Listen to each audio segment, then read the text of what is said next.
여러분, 1995년 대한민국을 충격에 빠뜨렸던 삼풍백화점 붕괴 사고 기억하시나요? 500명이 넘는 희생자를 낸 이 비극 뒤에는 악마녀라는 이름으로 불린 여성이 있었습니다. 오늘은 삼풍백화점 붕괴 사고와 함께 악마녀라 불렸던 여성의 이야기도 함께 살펴보겠습니다. 사고 직후 생존자 구조가 한창이던 현장에서 한 여성이 발견됐습니다. 그녀는 구조를 거부하고 무너진 잔해 속에서 자신의 가방을 챙기기에 급급했습니다. 이 모습이 언론에 보도되면서 그녀는 악마녀라는 오명을 쓰게 되었습니다. 당시 상황은 혼란 그 자체였습니다. 백화점이 무너진 자리에는 아수라장이 펼쳐졌고 생존자들은 필사적으로 구조를 기다리고 있었습니다. 하지만 일부 사람들은 이 혼란을 틈타 물건을 훔치는 행위를 저질렀습니다. 특히 악마녀로 불린 여성은 웃으면서 옷을 줍는 모습이 포착되어 더욱 거센 비난을 받았습니다. 경찰 조사 결과 당시 절도 혐의로 입건된 사람만 400명이 넘었다고 합니다. 한 형사는 바지 17만원짜리를 10개나 껴입고 있던 사람도 있었다고 증언했습니다. 참사 현장의 통제가 제대로 이루어지지 않아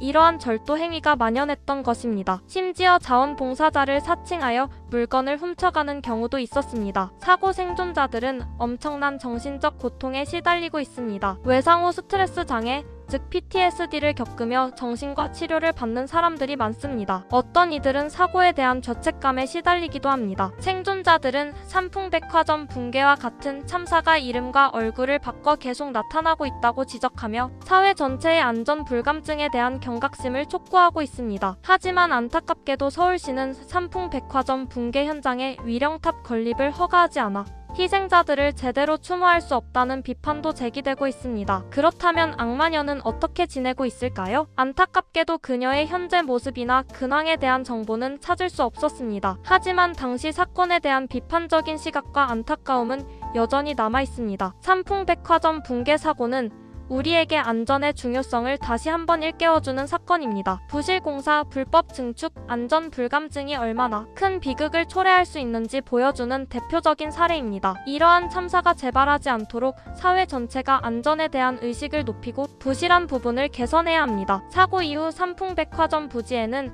아크로비스타 아파트가 건설되었습니다. 잊지 말아야 할 것은 그 자리에 수많은 희생자들의 아픔이 묻혀있다는 사실입니다. 삼풍백화점 붕괴 사고는 단순한 사고가 아닌 우리 사회의 안전 불감증이 낳은 비극입니다. 우리는 이 사건을 통해 교훈을 얻고 더욱 안전한 사회를 만들어 나가야 할 것입니다. 오늘 영상이 도움이 되셨다면 좋아요와 구독, 알림 부탁드립니다.